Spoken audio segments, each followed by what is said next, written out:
Desgosto da vida, suicídio. Donde nasce o desgosto da vida que, sem motivos plausíveis, se apodera de certos indivíduos? Efeito da ociosidade, da falta de fé e também da saciedade. Para aquele que usa de suas faculdades com fim útil e de acordo com as suas aptidões naturais, o trabalho nada tem de árido e a vida se escoa mais rapidamente.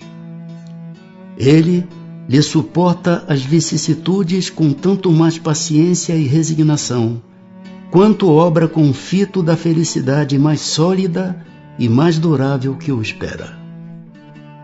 Tem o homem o direito de dispor da sua vida? Não. Só a Deus assiste esse direito. O suicídio voluntário importa numa transgressão dessa lei. Não é sempre voluntário o suicídio? O louco que se mata não sabe o que faz.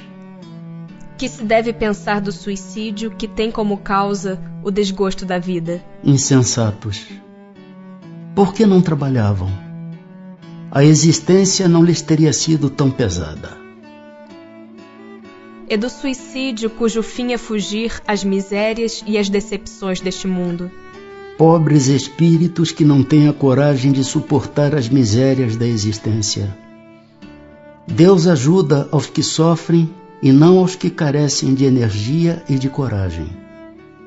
As tribulações da vida são provas ou expiações. Felizes os que a suportam sem se queixar, porque serão recompensados. Ai, porém, daqueles que esperam a salvação do que na sua impiedade chamam acaso ou fortuna. O acaso ou a fortuna, para me servir da linguagem deles, podem com efeito favorecê-los por um momento, mas para lhes fazer sentir mais tarde, cruelmente, a vacuidade dessas palavras. Os que hajam conduzido o desgraçado a esse ato de desespero sofrerão as consequências de tal proceder? Ó esses, ai deles, responderão como por um assassínio. Pode ser considerado suicida aquele que, a braços com a maior penúria, se deixa morrer de fome? É um suicídio, mas os que lhe foram causa ou que teriam podido impedi-lo são mais culpados do que ele, a quem a indulgência espera. Todavia não penseis que seja totalmente absolvido, se lhe faltarem firmeza e perseverança, e se não usou de toda a sua inteligência para sair do atoleiro. Ai dele, sobretudo, se o seu desespero nasce do orgulho, quero dizer, se for quais homens em quem o orgulho anula os recursos da inteligência, que corariam de dever a existência ao trabalho de suas mãos e que preferem morrer de fome a renunciar ao que chamam sua posição social. Não haverá 1000 vezes mais grandeza e dignidade em lutar contra a adversidade, em afrontar a crítica de um mundo fútil e egoísta que só tem boa vontade para com aqueles a quem nada falta e que vos volta as costas assim que precisais dele? Sacrificar a vida à consideração desse mundo é estultícia, porquanto ele a isso nenhum apreço dá. É tão reprovável como o que tem por causa o desespero, o suicídio daquele que procura escapar à vergonha de uma ação má?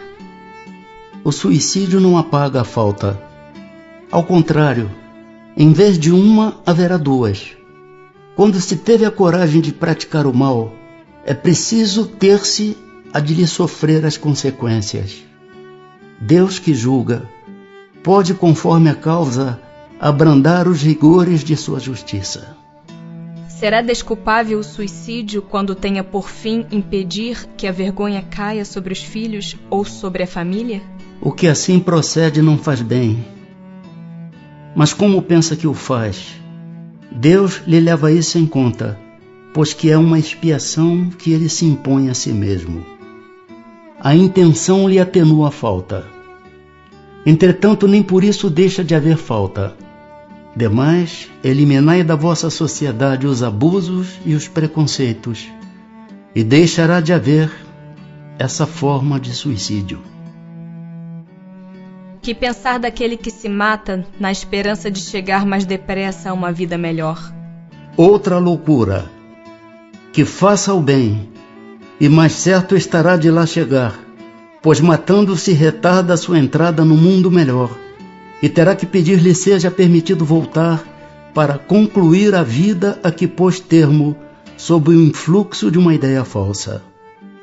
Uma falta, seja qual for, jamais abre a ninguém o santuário dos eleitos.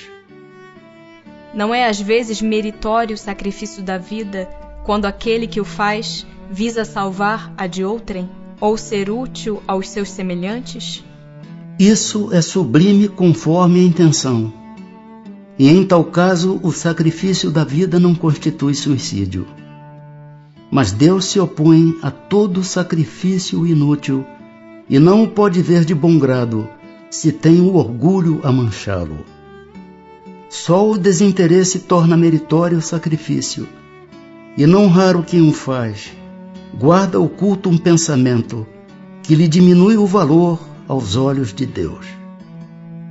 Comete suicídio o homem que perece vítima de paixões que ele sabia lhe haviam de apressar o fim, porém, a que já não podia resistir por havê-las o hábito mudado em verdadeiras necessidades físicas?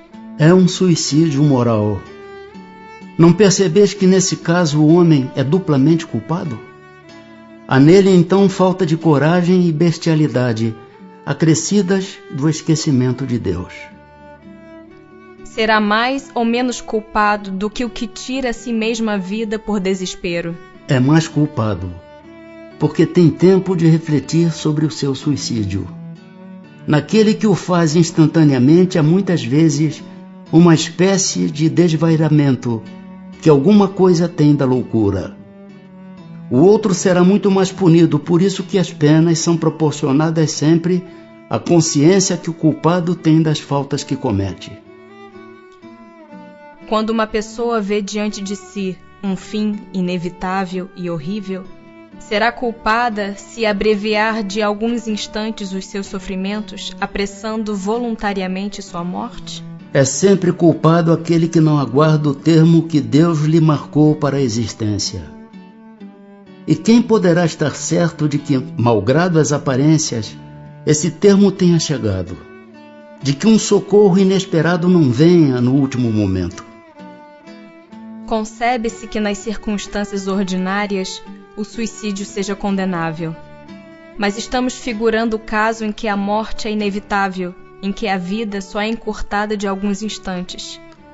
É sempre uma falta de resignação e de submissão à vontade do Criador. Quais, nesse caso, as consequências de tal ato?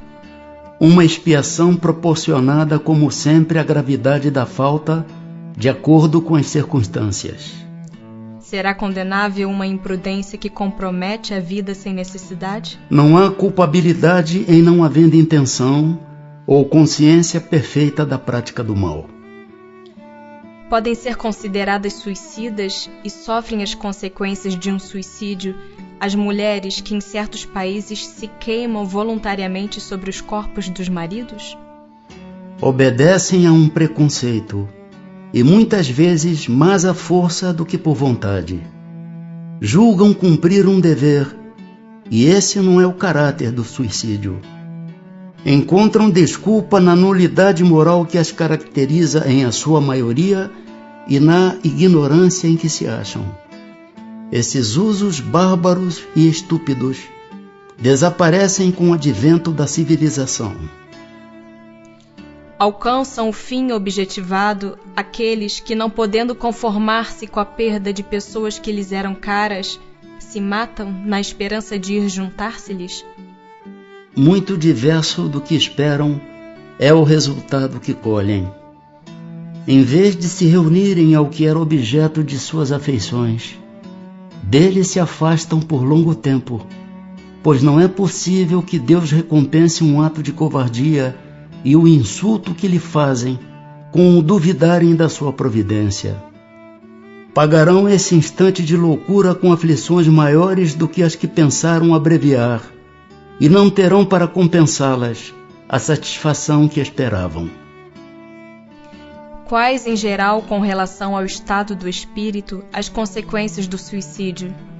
Muito diversas são as consequências do suicídio, não apenas determinadas, e em todos os casos correspondem sempre às causas que o produziram.